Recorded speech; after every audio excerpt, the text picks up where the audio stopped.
Welcome in, episode 111, week 17 NFL Gambling Show. And if I sound a little sad, it's because we were so close to digging ourselves out of our season-long hole. And then a week of, you know what, I'm going to go ahead and say it. I think they were all great picks. I do. I think I can prove it to you that somehow, despite going 1-4 last week, I think the process was sound. I think the logic was sound. I think we got a little unlucky in some spots. So let's show you last week if we could. It's a 1-4 week, and we're now 6 games under 500 on the season. So let's go through these 5 games. Giants +4. They lose by 3 on a 61-yard field goal. We cover. Feeling good. Cleveland -10. Or -3, pardon me. They were up 10-0 in the coldest NFL game in years, playing a New Orleans team with an Andy Dalton, Taysom Hill quarterback combo. They're up 10-0 at what moment in the game? With 4 minutes left in the second quarter. I'm laying 3. They then let those doofuses in New Orleans score 17 consecutive points, and they don't score again, so they don't cover. Fine. So be it. It happens. Also, at some point, there might need to be a Deshaun Watson conversation had, because he, once again, looks terrible. Yeah. Vegas, +2.5 at Pittsburgh. How's Vegas doing on Christmas Eve night? Well, they're ahead 10-3. Then they're ahead 10-6 with a minute left in the game. I'm getting 2.5 points. So they, of course, allow a touchdown to lose by 3 after covering the entire game. I'm getting 2.5. They were covering for 59 minutes and 46 seconds of that football game. Didn't matter. They end up losing by 3. Miami, -4. Well, they lose that game outright, Nick. How can you feel good about that? Well, they're up 20-10 in that game. And then Tua gets concussed, but no one knows he got concussed until you saw him play in the fourth quarter when he threw 3 picks. And all of a sudden, they lose that game outright by 6 points. And then lastly, the one that you're going to say is the least defensible. Chicago +8.5 against Buffalo. Nick, the Bills won by what? They win by 21 in that game? They won by 22. The Bears were ahead at halftime. I'm catching 8.5. They're up 10-6 at halftime. They are down 8 with 4 minutes left. I'm getting 8.5. They lose the game by 22 points. By the way, I also had them in a teaser, getting them in the DeMonte Bird special, 10-point teaser to +18.5.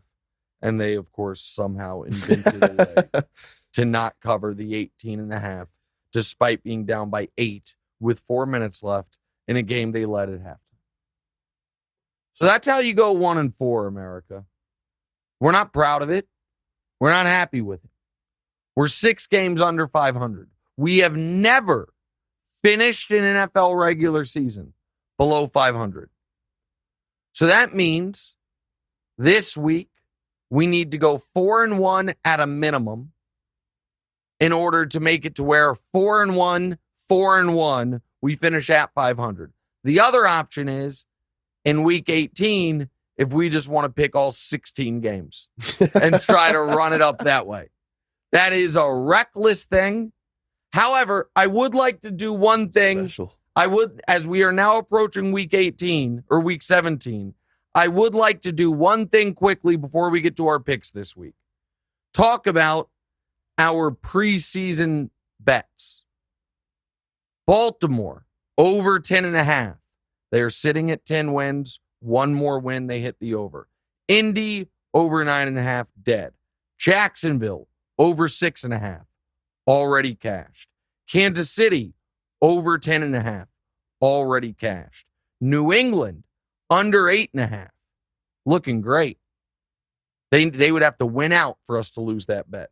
Giants, under 7.5, dead. Wait, is it dead? Yeah, it's dead. Hold on. Is the Giants bet dead? I think it is dead. Giants bet dead. I said over 7. The Giants right now, yeah, they're 8-6-1. Yeah. So the Giants bet's dead. San Francisco, over 9.5, already cashed. Yeah. Tampa, under 11.5, already cashed. So that means we lost Indy and the Giants. We have already won Jacksonville, Kansas City, San Francisco, and Tampa. And Baltimore needs to win one more. So 5-2 on deck there. This bet here, which looked dead at one point, Seattle, the Jets, Atlanta, and New England all missed the playoffs. Seattle hanging on by a thread. Atlanta out. The Jets hanging on by a thread. New England hanging on by a thread. So if Detroit or Washington get the final playoff spot in the NFC, and if Miami can get it together, the final playoff spot in the AFC, we win. Cleveland misses the playoffs, -170, winner. Denver misses the playoffs, +120, winner. New England misses the playoffs, -198. We'll see, but I feel good about it. And then I also had a division winner parlay, which isn't going to hit because I had Indy, right? But then don't forget, America, the 50-1 that I gave out on our preseason gambling show. Super Bowl exacta, Chiefs, Niners. Don't need a winner in it. Just the Chiefs to win the AFC, Niners to win the NFC. So our preseason bets are super profitable. Our in-season bets have been a disaster. So basically what you're saying is you're better at making bets with no data. No, that was insulting. What I'm saying is my long-term view of the season, compiling all the off-season data, was spot on. My preseason, my week-to-week view of the season, I've had some bad luck. But this week, we turned that sucker around because I liked our bets last week. I felt good about them. There was none of those bets. I'm like, what am I thinking watching those games? I felt good about them. Yeah, put that graphic up there. I was right all along. That's correct. This week, we start with an underdog that's going to win outright. The Dolphins getting 2.5 at New England. So here's the deal. I think Teddy Bridgewater is going to be fine. So Teddy Bridgewater has not had a real opportunity yet with Miami. So here's been his 3 games he's played with Miami. He came in mid-game for Tua when Tua got thrown to the turf against Cincinnati. The next week, he was the listed starter. He lasted less than 1 series. Then he got put in concussion protocol. So he didn't play. He threw 1 pass. The next week, he was the backup to Skylar Thompson because he had been in concussion protocol all week. Skylar then got hurt. Teddy came in mid-game, threw for 300 yards. Now, I also threw a couple picks, and they lost the game. But Teddy Bridgewater is yet to get a full week of practice as the one and get the full game. He's going to get that this week. The Patriots stink. Their quarterback's awful. And I think that in a weird way, with Tua struggling the way he has the last month, Teddy is a tougher matchup for the Belichick defense because I think Tua, it was very clear some things you could do to disrupt him. And one other point that I don't think people fully consider as far as how specifically difficult it is for Miami to adjust on the fly to a quarterback change as opposed to having a full week to do it. Their starter's left-handed. So when Teddy came in mid-game, you have to flip all your protections. You have to flip all your bootlegs. You have to do everything in a mirror, left to right. Now they have a full week practicing with it. Miami is going to go to the playoffs. They're not going to go 8-3 to out of the playoffs. They're going to end New England season. They're catching points. They're going to win outright. Miami +2.5. Love it. So you've made it obvious that you trust Teddy Bridgewater more than Mac Jones. Yes, no question. Okay. No Let this question. be known. You were 3-0 picking AFC East divisional games this year. I didn't know that, but I like that. Yeah. Makes me feel good. I think a couple of those are fading the Bills when they were laying big numbers against the Dolphins or the Jets. Yeah. So Miami plus 2.5. Next one is an odd game to bet because this is a don't watch. This is there's 16 games this weekend. How dare you have this on one of your screens? Arizona getting 3.5 at Atlanta. This is very, very simple why I'm doing this. I'm not going to spend much time on it. Desmond Ridder should not be favored by more than a field goal against any team in the league. It's that simple. I don't care that Arizona is starting Trace McSorley. I don't. Desmond Ridder, have people watched Desmond Ridder? Have people watched Atlanta? My guess, the answer to that is no. So Desmond Ridder, I just want to tell America what Desmond Ridder has done since he took over for Marcus Mariota, and then Mariota got very mad and left the team, which is evidently in vogue now because Carr left the Raiders after finding out he was being benched. So what's up? We've already spent too much time on Raiders Cardinals. Okay, we have not. I just want to tell America what Desmond Ridder has done in his 2 football games. He played against the Saints. He threw the ball 26 times for 97 yards. No touchdowns, no picks. He then played against Baltimore. He threw the ball 33 times for 218 yards. Give him credit for that. That resulted in a grand total of 9 points, all field goals. He's yet to account for a touchdown while playing. He cannot be a 3.5 point favorite. He just can't be.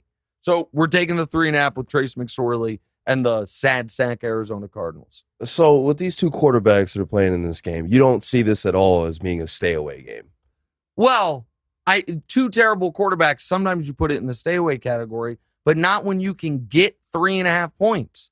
They're just giving me 3.5 points. Why? Because Atlanta's going to have some great home field advantage. They're eliminated from the playoffs. Nobody thinks they're good. No, they're not excited about anything. No, they're dead. They're officially eliminated. They're dead. No, Arizona plus 3.5 is the play. Next, we're going to lay a big number. San Francisco minus 10 in Vegas. Big road number against Jared Stidham. This is very simple. In order for San Francisco to cover 10 points against the Jared Stidham Las Vegas Raiders, they need to score 14 points.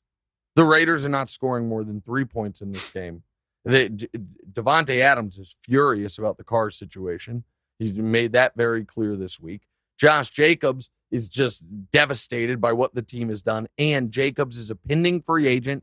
And because he had such a bad game this past weekend, the kind of long shot of could Josh Jacobs rush for 2,000 yards? He went in this past week's game with 1,500. So it's like, have a $150 in each of the last 2, or the last week and this week, go into the final week, be like, pop off a 200-yard game, you have 2,000 yards. No, he had 50 yards. So he's going to keep himself healthy. Devontae's upset. They're going with Jared Stidham. They're playing for draft positioning. San Francisco, on the other hand, still faintly alive for the 1 seed, definitely alive for the 2 seed, which they really want. San Francisco is going to annihilate Jared Stidham, who's not an NFL quarterback. San Francisco minus 10 is the play. Question. Yeah. This is one of those games since Derek Carr is being benched for Jared Stidham. Yeah. This is one of those situations where you wish you bet earlier in the week because it opened at -7 and then went down to -10. Okay. Yeah, I missed the opportunity on line value. There's no question there. However, I think it is instructive that it only went from 7 to 10. That's why I love it. Derek Carr might not be great.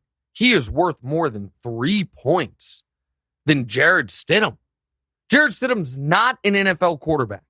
He was drafted by the Patriots. I'm going to pull up Jared Stidham's career numbers just so everyone understands what I'm talking about here. The Raiders, I think they are all in on either Brady or Garoppolo this offseason reunite with Josh McDaniels, and they're moving on from Carr because the reason they benched Carr is they don't want him to get hurt, and then they're on the hook for his money. Jarrett Stidham, in his career, has thrown the ball 61 times. In those 61 attempts, he has somehow managed to throw 4 interceptions. That's 1 interception every 15 pass attempts for this guy. He's not an NFL player. He has thrown, 13 total passes in the last 2 seasons. He's up against the best defense in football. I'll lay the 10 points. Next, another underdog that I think is going to win outright. Oh, my God. DeMont's dropping his computer. Minnesota, plus 3.5 at Green Bay. Why is there all this steam on Green Bay? Why is there so much belief in Green Bay? Oh, Nick, they're hot. Are they? Go ahead. Rodgers undefeated in December. Okay, so let's talk and about LaFleur. Okay, let's talk about Rodgers in December, because this is what I keep hearing. Oh, Green Bay's dangerous. Green Bay's hot streak is beating the Bears, who right now would have the 2nd pick of the draft, beating the Rams, who would right now have the 6th pick of the draft, and beating the Dolphins in a game that Rodgers didn't play that well, that Tua melted down in, we now think in part because he had a concussion. Rodgers, in this 3-game winning streak, is actually playing worse than he was playing in the previous dozen games. He has 3 touchdowns and 2 picks and an 85 rating and averaging 210 yards per game in this winning streak. Minnesota is still alive for the 1 seed. They, much like San Francisco, want to be the 2 seed if they can't get to the 1.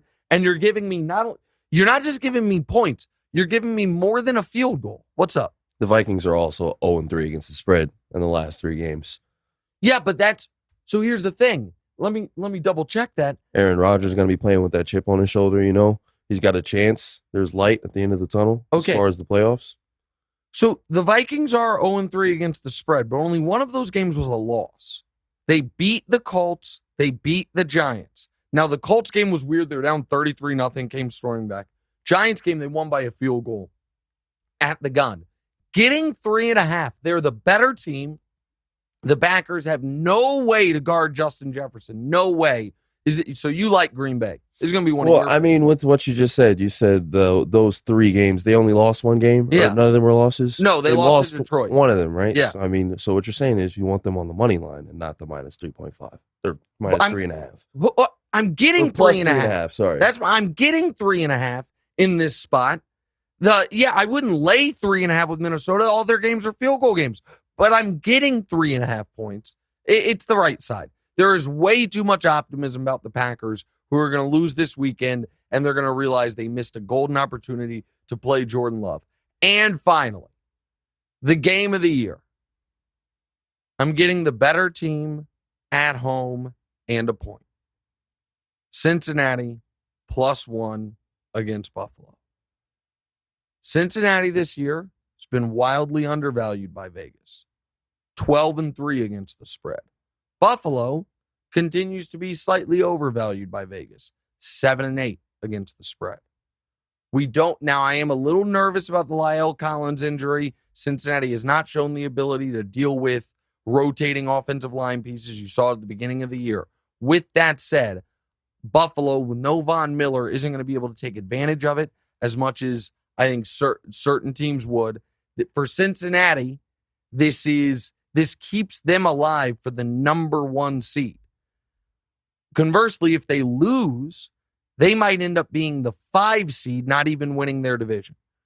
Buffalo has won games over the last 6 weeks, with the exception of 1 game, despite the play of their quarterback. Josh Allen, once again last week, a couple picks, less than 200 yards passing, game in Cincinnati, in the biggest Monday Night Football game in the history of that stadium. Cincinnati is going to win outright. I'm getting 1 point, not getting a lot of points, but I'm getting a point at home. I would bet Cincinnati all the way to -2.5. I'm getting them +1. They're going to win. It also is going to be so helpful for the Chiefs when we wake up Tuesday morning and Cincinnati's beating Buffalo, guess who's the 1 seed again? Oh, the Chiefs. And you know, the Chiefs this week have Denver. We'll talk about that game in a moment. And next week, you know who they have? Jared Stidham. Oh, Jared Stidham. So I am rooting for Cincinnati in this game. I also think they're the smarter side. Cincinnati +1. The Bills have a lot to lose in this game. Are you sure that the Bengals are going to be able to overpower that force? I think they're better than them. I think Cincinnati is better than Buffalo. I think they've been better throughout the year. Their quarterback's been better. I think the defense has been more consistent. I like Cincinnati. And I understand this is a massive game for both teams. Right. Either of these I don't think it's as big of, I guess. Well, the thing is this. It might be a little bit bigger for the Bills. Well, listen, the Bills at the very least know their worst case scenarios, they fall to the 3 line. Right. They've won their division. Cincinnati's only a game up on Baltimore and has Baltimore in week 18. Cincinnati absolutely could fall to the 5 line if they lose this game, if things go awry for them.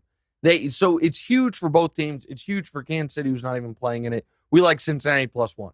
So if you want to know what a 5-0 slate looks like, you know what? And you guys at the end of the show are going to give me an offer. I don't even need an offer. I'm just going to parlay all 5, 25-1.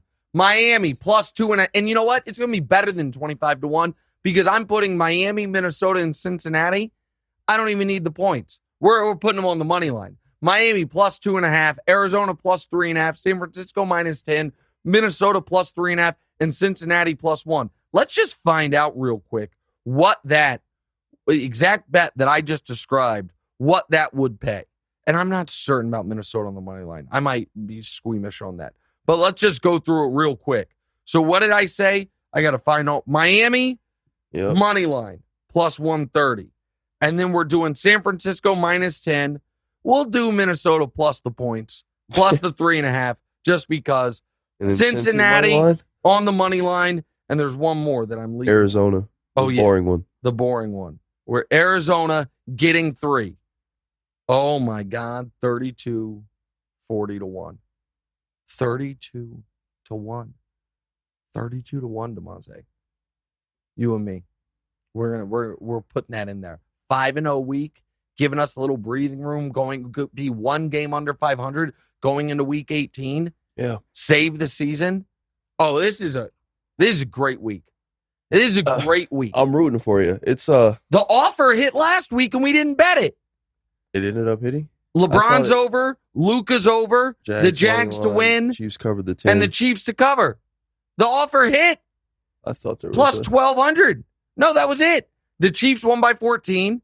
I thought something with Luka had happened, or LeBron. No, LeBron scored 38 on Christmas. Luka scored 32.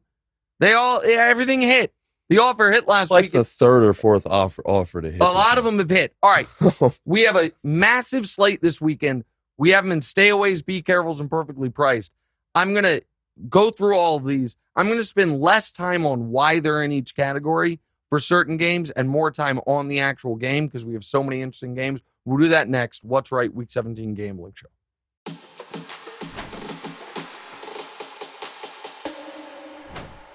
All right, welcome back in Week 17, What's Right, NFL Gambling Show. Here's our stay away category. There's 4 games. Some of these are super interesting games. The games are Cleveland at Washington, New Orleans at Philly, Jacksonville at Houston, and Denver at Kansas City. So Cleveland at Washington is a stay away for a couple of reasons. One is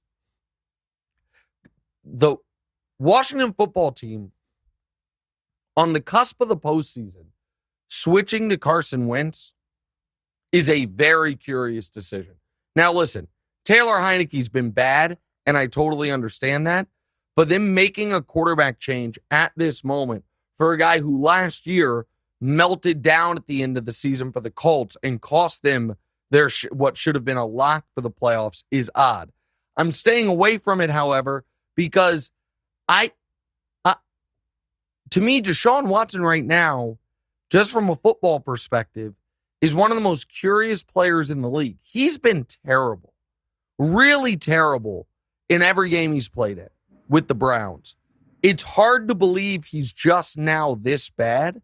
you're scared he's going to turn it on. At some point, you've got to think the rust is going to come off. Now, maybe the 2 years out of football and everything that he put himself through this offseason, maybe it's too much for him, but that's just stay away. The two quarterbacks are such big question marks. I'm not getting enough points to love Cleveland there when Washington has to have the game, so I'm staying away. New Orleans at Philly is a stay away because of the unknown. Philly keeps being cagey, acting like Jalen Hurts might play. I don't know enough about the quarterback spot. Also, Philly, I want to see how they look without Lane Johnson. New Orleans, technically, still alive for the playoffs, but not really. The 6.5, it's too much unknown for the Philly quarterback situation for me want to have anything to do with it. So even if Jalen Hurts isn't playing, Minshew just went toe-to-toe with the Cowboys and had a pretty decent game. Yep. And he's not even getting a full touchdown at home against the Saints. Yeah, it's also just a weird spot for Philly, which is they probably need to win one more game to lock up the 1 seed, but they know if they win, they don't have to win both. So are they going to be super cautious with the injuries this week, try to play everyone in Week 18? Just too many unknowns. Maybe this is a game you can bet Sunday morning. As we record this on Thursday, not enough information for me. I'm staying away. Jacksonville at Houston. So Houston, Jacksonville's laying 4.5. Houston shouldn't want to win this game because since they won last week, the number 1 pick is now in jeopardy if they win one more. Chicago could take it from them if Chicago loses out and Houston wins one more.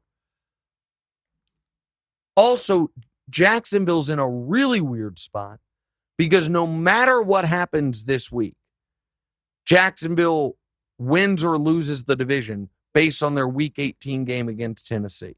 Even if they win this week and Tennessee loses this week, it's meaningless. If they lose this week and Tennessee wins this week, it's meaningless.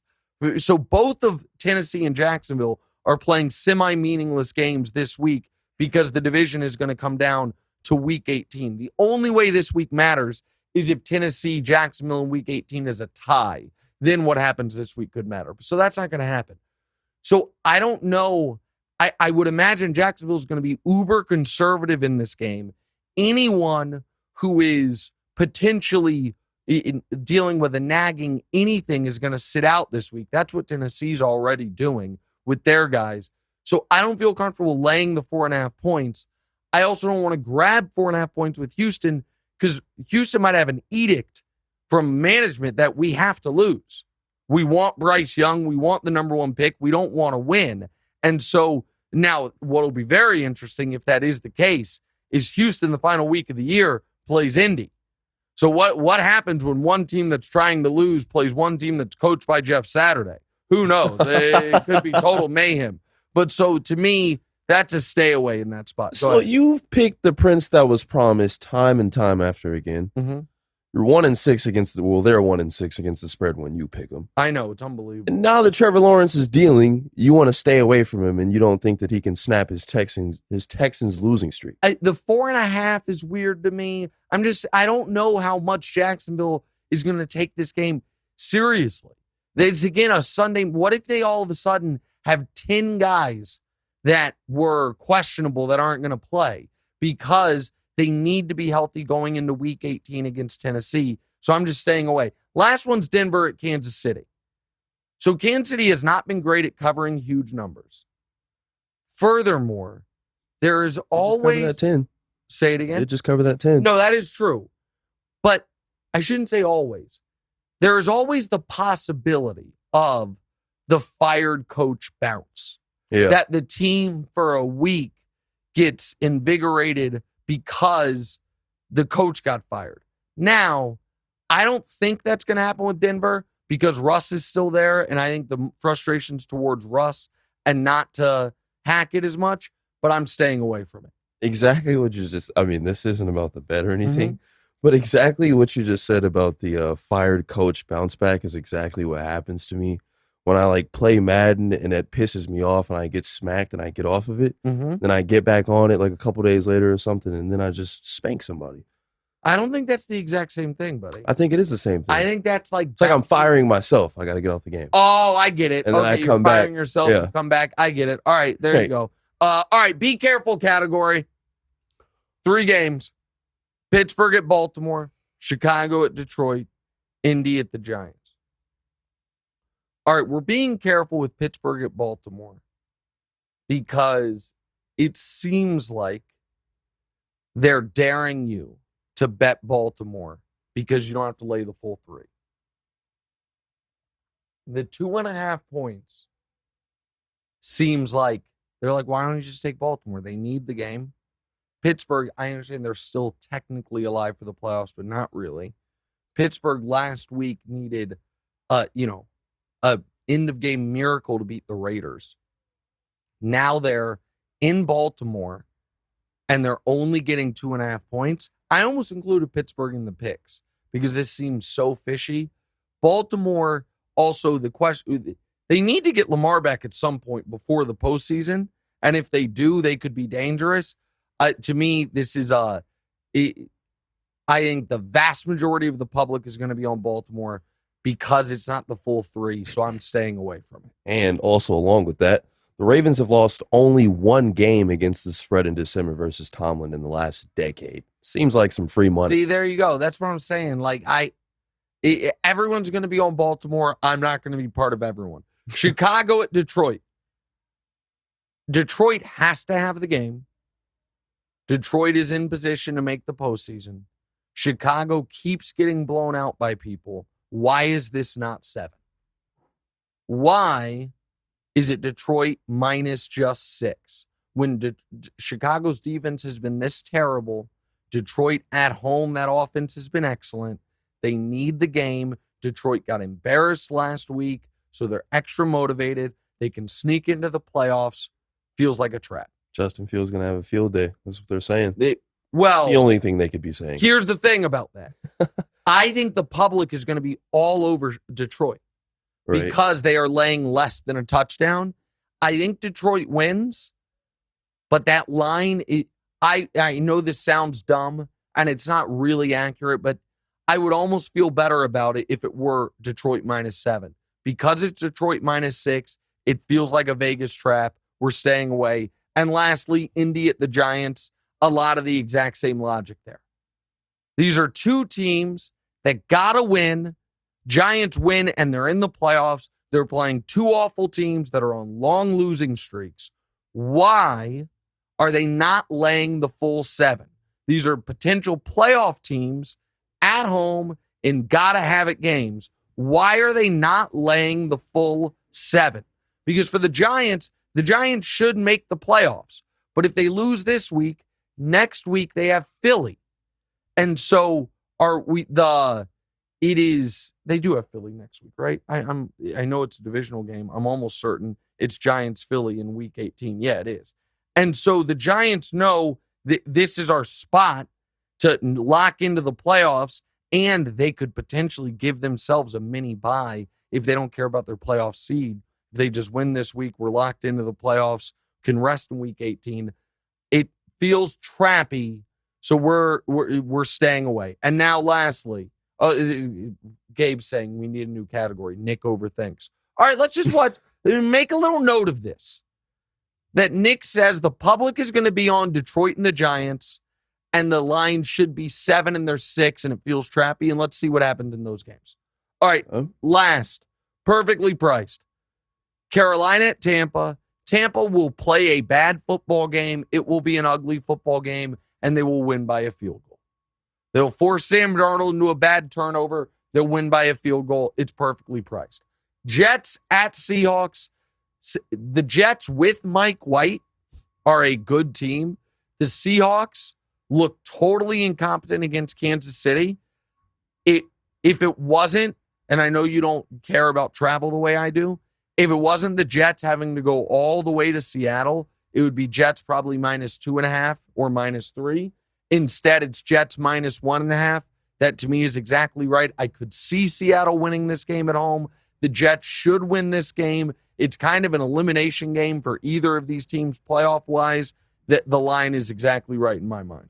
Seahawks being home dogs versus the Jets is kind of crazy. So we're saying that Mike White is here now and Geno is right here. Well, I think the Jets' overall roster is better. I like the Jets' roster. Yeah. And the Jets next year with Derek Carr are going to be dangerous.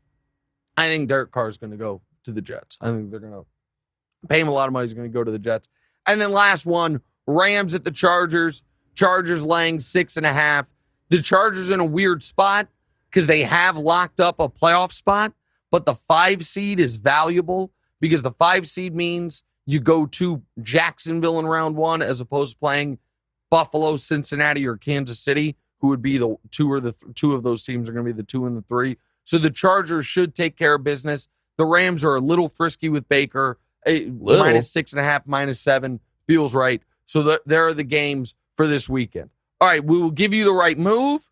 I already gave you guys the offer, 32-1. We're already locked in. We'll do all that to wrap up the show. Week 17 gambling show next. What's right?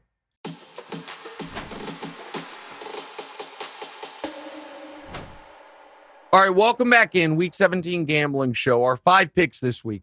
Miami plus 2.5 at New England. Arizona plus 3.5 at Atlanta. San Francisco minus 10 at Vegas. Minnesota plus 3.5 at Green Bay. And Cincinnati plus 1 against Buffalo. Our lock of the week, the right move, is Miami getting points in New England. Miami and Teddy Bridgewater are going to lock up a playoff spot, eliminate New England, and end everything for the AFC. I guess it won't technically end everything for the AFC 7 seed. I don't think they officially clinch with a win this week, but they actually might clinch with a win this week. They definitely clinch with a win this week if other things happen. You know what? I want to get this exactly right. I don't want to give the audience bad information. Let me just go ahead and check. Either way, that's our pick. But Miami, if they win this week, is it 100% locked they're in the playoffs? No, they need I think they need the Jets to lose as well, and they become 100% locked to make the playoffs. Let me see if that's right. Yep, if Miami wins and the Jets lose, Miami's a lock for the playoffs. If Miami wins and the Jets win, the winner of Jets-Miami in Week 18 goes to the playoffs. So either way, Miami gets this win. They eliminate the Patriots. That's our right move. We do not have a teaser for you this week. There are not great teaser lines this week. We don't love any of them.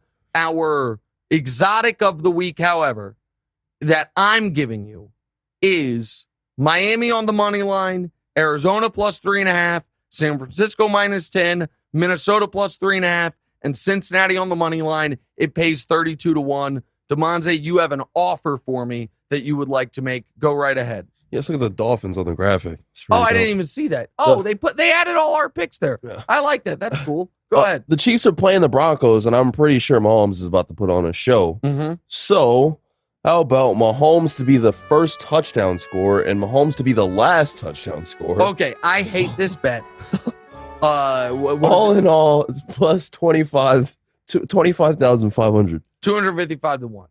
So I wouldn't hate that bet if they were playing a better team. I think against the Broncos, Mahomes is going to run the ball almost none. I think he's just going to try to stay healthy going into the postseason. I'm going to give you one little gambling note here.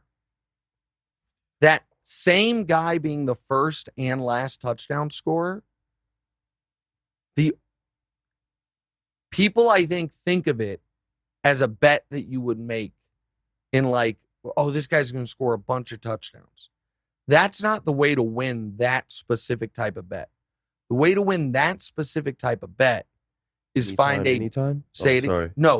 find a bad weather, low scoring type of game where you think there's only going to be one touchdown scored the whole game. Because then the guy who scores the first is the guy who scores the last. So a game that you think is going to be 12-10 and trying to nail who that one touchdown scorer is. Not a game that you think is going to have a bunch of touchdowns and you're just going to hit the exacta.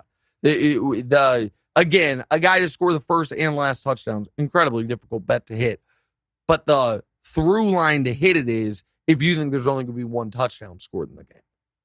And then the guy who scores the first is the guy who scores the last. That's the way to do it. I'm not taking your offer. I like my offer better at 32.5-1. We're going to hit that. And then we're going to hit our 50-1 preseason Chiefs-Niners Super Bowl bet. We're going to be rolling in money. 5-0 week on deck. We'll talk to you guys on Monday. Sorry, by the way, that we didn't have a show this past Monday. I had to fill in for Colin. Television obligations took precedent. My apologies. We'll be back on Monday no matter what. Talk to you guys then. Happy New Year. Hey, it's Nick Wright. Thank you so much for watching. Please do us a favor. Click subscribe. It helps my ego. And DeMonte's got a financial bonus writing on a number of YouTube subscribers, so help him out. And also, click the bell. I don't know what the bell does, but they tell me to tell you to click the bell. And your audio listeners, people that have commutes, drives, whatever it is, subscribe to the podcast as well, wherever you get the podcast. Same show, just in your ears instead of through your eyes. All that. Check it out. Appreciate y'all.